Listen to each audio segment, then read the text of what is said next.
This conference will now be recorded. All right, guys. So as Craig said before, we're going to go ahead and review just kind of what we feel like are the most used forms. Just go briefly over kind of what has been changed. There are a couple major changes that will take a little more time. There's a few that we'll just glance at. So going ahead and starting off with this offer to purchase. As you can see, anything that is going to be highlighted in yellow is going to be an exact change. But basically, if it's blocked out, in this case, they've just updated this section for you. And then they've updated this section as well in a different manner. So these aren't necessarily the largest changes that we have here. One of the main changes that I did want to point out, though, is going to be the due diligence fee. If you look at the due diligence fee, they have added that it is due as always on the effective date of the contract, which is going to be the last date that a contract is signed. However, they are giving a buyer up to the next banking day before it is considered to be late, and then we'll hop in and discuss what banking days are a little bit later in this. But just know that due diligence does not need to be dropped off the same day. They do have an extra banking day for it to be done. At the end of that banking day, if not received, then the seller can take the steps they typically would do of requesting those funds using the proper forms and things like that to make sure they can get them timely before they have the ability to walk away. So just note due diligence is due on the effective date, but not late until after the next banking day. So wanted to point that out there. Also, I did want to discuss additional parcels have been added. Up here in this section right here, we have a new form 2A10, basically, that brings into additional parcels, and I will glance at that here shortly as well. All of these items are still the same. They have just been changed as far as the orders that they're presented. And you can see where they took out those items right there. Home warranty has been moved up to this section. Next change here is going to be under 5A, funds to complete purchase. Material changes to funding the purchase of the property that affect the terms of the contract are material facts and must be disclosed. Meaning, if you click cash, but then you want to get a loan on the property, that is material that needs to be disclosed to the seller at ASAP. Also, if you're changing a type of financing, that needs to be disclosed to all parties ASAP as well. So just make sure that if you're in that scenario that you are disclosing the parties involved. This demand for payment. So this basically, once again, just discusses that you have to wait for that payment until the end of the next business day to be able to do this. Information for general reporting. This is the FinCEN situations. We'll kind of briefly discuss this, but basically by signing this, buyers are agreeing that they would answer any questions they need to for a closing attorney for any type of governmental forms that need to be done. Access to property. This has been updated as well. It used to say that sellers had to allow reasonable access into a home, and it did not define of when they were able to start that or not. This has now been updated to say that a seller does not have to allow a buyer into a property until they have actually received the due diligence fee. So reasonable access starts once a due diligence fee has been received. This deed taxes and fees section is basically about the same. They've changed the wording a little bit, but just want to emphasize, if your buyer is the same exact buyer or same exact names that are going to be on the deed, nothing is needed to be filled into this line. If for some reason it is going to change in any way, then you would put what the deed would read here. So if there was a cosigner that maybe wasn't considered a buyer, but the lender wanted them to be on the deed, then you would have the additional name here plus the buyer's names. Or if they want to purchase into an LLC, but the buyer's individual names were at the very top of page 1, this is where you would put that the deed would be put into the LLC. So this is only used if you are changing the name of, that is going to be on the deed from what's on the first page of the offer to purchase. Scrolling down to the addenda section, nothing's highlighted here, but did want to highlight on my own. And Craig or I will go over a major change to the compensation agreements here shortly, but just know that it now needs to be under the identify other drafted addenda. 220 needs to be added into this section. So 220 is going to be an addendum to the contract at this point in time.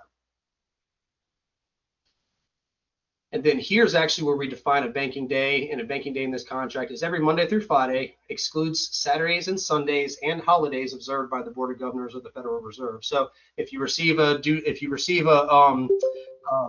effective contract that you've gone ahead and signed everything on Saturday, that due diligence actually would not be late until Tuesday, because you would have to give the buyer the whole next banking day, which would be Monday, to be able to do due diligence. So if it's on a Sunday, you have until Monday. If it's on a Saturday, you still have until Monday. If it's on a Monday, after Tuesday. So just keep in mind what banking days are. And that right there basically is going to be the major changes to the offer to purchase, except for, as mentioned, we will get into a couple other forms. One of them being this additional parcel exhibit that was mentioned before. This is going to be form 2A10T. And so if you do have an additional parcel, which would be a parcel that may have a manufactured home, or maybe it's a separate lot for septic, or there's a boat slip, or there's a garage on a separate lot, or if there's a condo and there's a parking space, just use this form and you're going to put in the same exact information that's on the offer to purchase. You'll click right here on things. You'll define what the additional property is here. It does also ask you to go to the additional provisions addendum and just make sure that you still use this one when dealing with off-site and separate septic lots, all that good stuff, so that you can define whether it was deeded, leased, seller-owned, HOA-owned, or whatever it would be. So you would now use these two forms when looking at additional lots or additional items that go with a property. Then I believe the last one that I was going to do at this point in time was just going to be a quick amendment or a quick addition to the agreement to amend the contract. Last year, they added the ability for us to add new buyers to this using the amendment. Sometimes a lender would like us to be able to put additional buyers onto the contract, and so this was the easy way for us to do that. Now you're able to add additional sellers here as well. So you can go through and you can put additional buyer or seller names by checking here. You can also remove buyer or seller by checking this box and putting the names that you're going to be removing here. So just that small addition to this form, and everything else for the most part is going to be the same, except seller concessions. This now matches what the offer to purchase does, where if you're putting a dollar amount and changing from X to Y, that's how it read before. But the offer to purchase now on page 1 does have where you can add a percentage for a seller concession rather than just a flat fee. And so now you have an ability to change the percentage on this amendment to contract. And just taking you back to this offer to purchase and show you where it's referencing at this time, you will see that that is being referenced right here. Seller concessions would be a flat fee or a percentage. And this is where you can now amend it in this section. Other than that, those really are going to be the changes, except for the fact that if you are adding a buyer or a seller to this contract using this amendment, there's now an additional spot for those buyers and sellers to be able to sign. If you have more than 3, just still use the additional signatures addendum.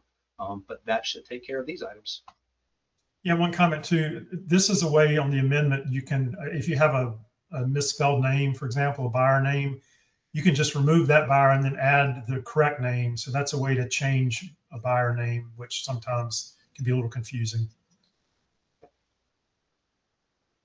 Absolutely. You want me to keep going with the exclusive right, or you want to take this one, Craig? I can go ahead and take that one. I think you need to make me presenter probably back. I think that's how that works.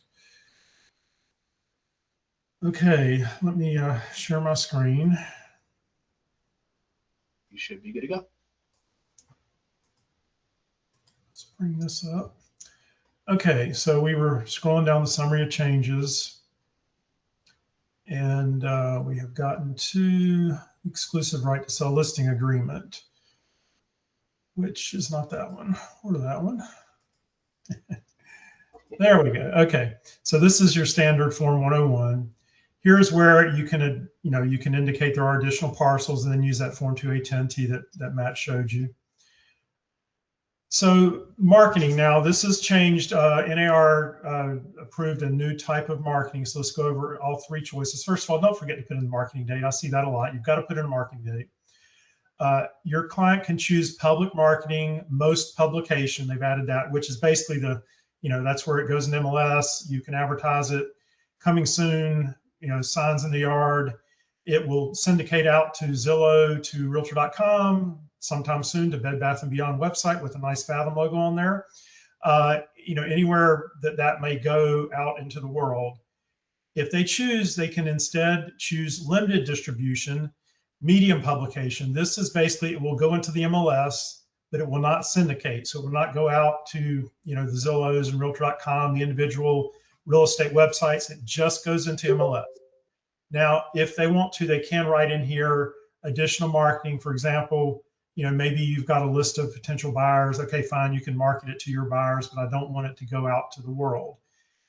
This is probably someone that, for whatever reason, doesn't want their neighbors to know they're trying to sell their home. You do encounter that every once in a while. So other agents will see this, but the general public will not.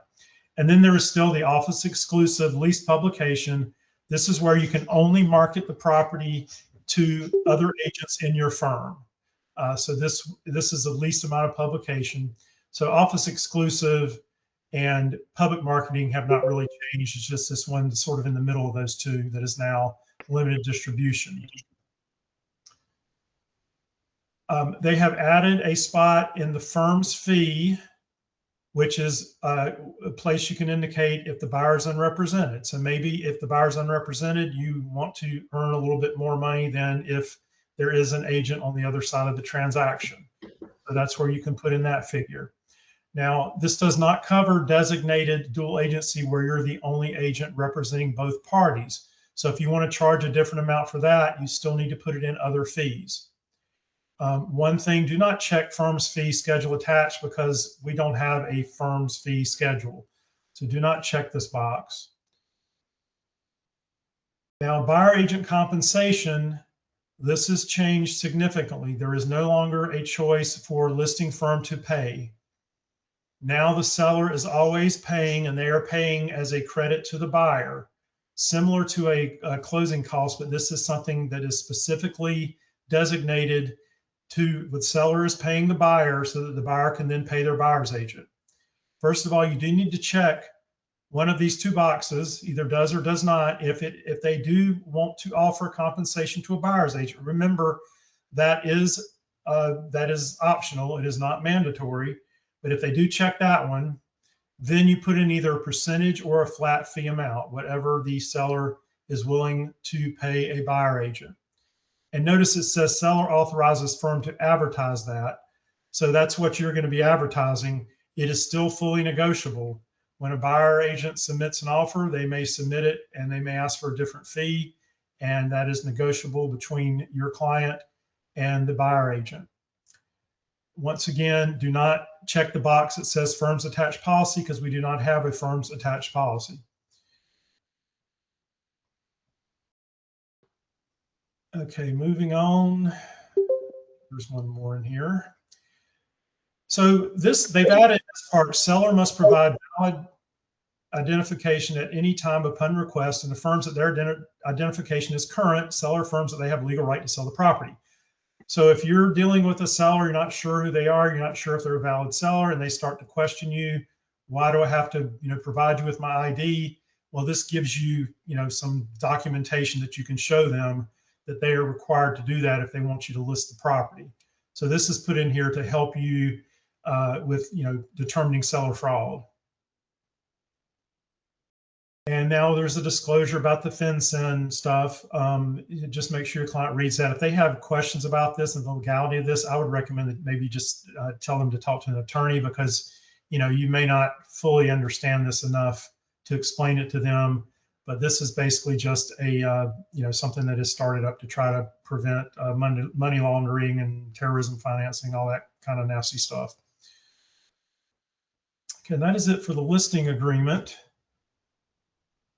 Next, we are going to talk about, well, just to point out, the vacant land disclosure statement, that form has been redrafted. I'm not going to, well, I'll just bring it up briefly. I think this will work. It just has a different format to it. Sorry, it took a while to load here. So as you can see, there's a lot of yellow in here. I don't think they've changed much of the content. So just go through here. It's basically just the way it's formatted. Just familiarize yourself with this and make sure that you you understand any changes. But basically just know that it's been changed. Next, we have the exclusive buyer agency agreement. This.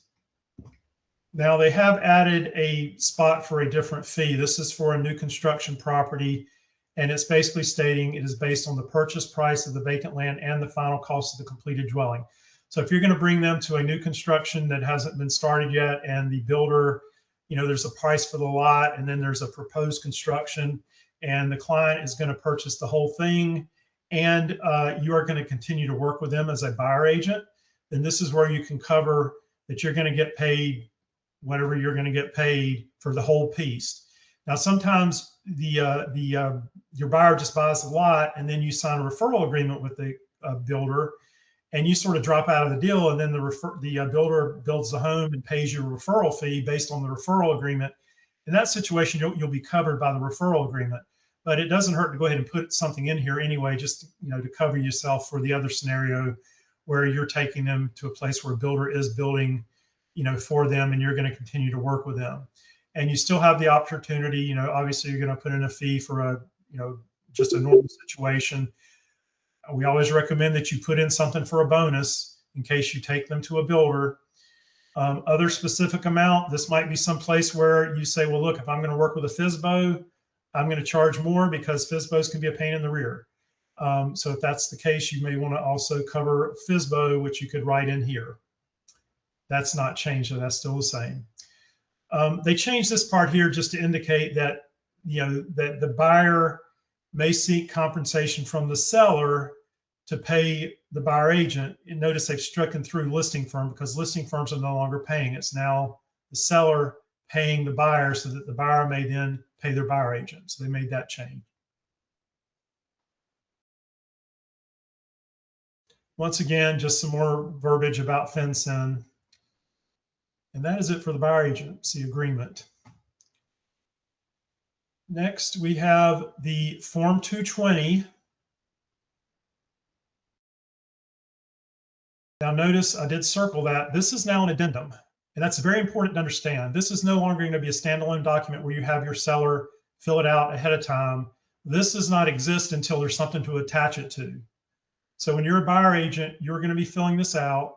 Now you can contact the listing agent ahead of time, preferably even before showing the home, and say, well, what does your seller agreed to pay buyer agents? And you may get the figure from them, but you're not going to get that in writing until you fill out this addendum. And you notice here it says seller will pay at closing, not listing firm. And you can either do a flat fee or a percentage, whatever either the seller has offered, or if the seller's offered something and you don't like it, you can fill this out and you can put in a higher figure. Now, keep in mind, this figure cannot be higher than what's in your buyer agency agreement because you're still limited to only being able to make as much as what's in your buyer agency agreement. And as Matt mentioned when he showed you the contract, you need to make sure that you reference this document in the contract in that addenda section. This is an addendum. It has to be attached to the contract. And if you don't reference it in the contract, it is not attached to the contract. And it may not be legally valid. An attorney or a judge would have to tell you that. But if you want to be certain, just make sure you reference this Form 220 in the contract when you submit the offer. Hello. Okay, so that covers this. Just remember, once again, it is an addendum now, so it's a little bit different. This is the Form 355T. Matt, I don't know, you may have already gone over this. But anyway, once again, I think you did. This is just saying that if the buyer fails to timely deliver the due diligence fee or earnest money, notice they struck out by their due dates because for due diligence fee, they now have that extra banking day. Then, they have one more banking day to deliver. And what else do I have here? Okay, so professional services disclosure and election form. They've made some changes to this. They've reformatted it, and they've added some services. First of all, they did add these boxes so where you can check whether you're working with a buyer or seller. So make sure you notice that and check that. Now notice it says for each item below, client should either select or waive the service with their initials for each item. So you're not supposed to skip any. And you're supposed to have initials in either selected or waived. If you have them in selected, you need to put in the ordered by. Ideally, you'll put in the provider that's providing the service. I know I don't require that absolutely. I don't think Matt does either. So if you leave provider name blank, it's going to be okay. But if you want to put that in there, it certainly doesn't hurt. But make sure you do put who's going to order the service. We recommend that you always have your client be the one to order it. That's not strictly required, but it's certainly a good business practice. Let your client be responsible for making sure, the things that they're going to order. Now, something like an appraisal, the lender's going to order that. Your client can't order the appraisal. But other things that are up to either you or the client to order, good practice, have the client do it, but it's not 100% absolutely required. Now, notice they have added some things that aren't particularly common. For example, private bridge inspection, private road inspection. I guess that's more common than private bridge inspection. They now have two different types of pest inspection. I don't know, maybe you've got bats in the attic and you want to have it checked for things like that. So just have your client go through and select or waive through all of these. Once again, it's basically the same, just formatted differently. Notice here, client agrees to pay full amount due for any service selected above, whether the transaction closes or not. Okay, so this is where your buyer or your seller is agreeing to pay for whatever you checked up there or whatever they initialed up there, even if it ends up not closing. Okay, I believe that is it. Let me go back to the summary page and see if we had anything else marked. Okay, did anyone have any questions? I'll keep sharing my screen. Well, I'll stop sharing for now. And we can pull stuff back up. Did anyone have any questions about any of what we just went through?